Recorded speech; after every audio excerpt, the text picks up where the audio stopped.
This is the Great Dividing Range, and we're standing next to the Mount Lindesay Road. And in 1940, that was the only all-weather road between Brisbane and Sydney. Now this area is a very narrow section of the Great Dividing Range where the Mount Lindesay Road went through.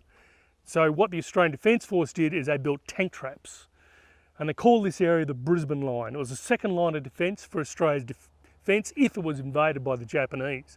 These tank traps were basically posts buried in the ground, and if a tank tried to negotiate them, either would break one off and hang the tank up, or detract the tank. So there was also 10,000 troops massed in this area. So the Australian government and the Australian Defence Force were very serious about a possible invasion. But fortunately, it was never needed. It's more of the same posts or tank traps that they installed, but you can see they're not very high, quite big, they're almost rotten out now.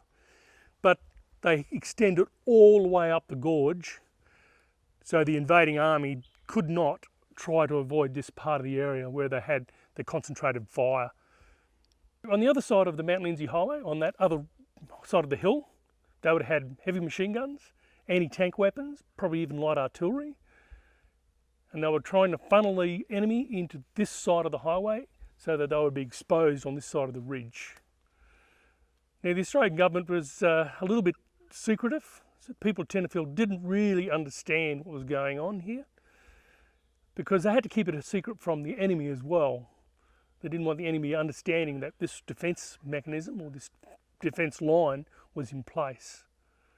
But I'm glad we could come here and capture it before it disappears into the bush forever.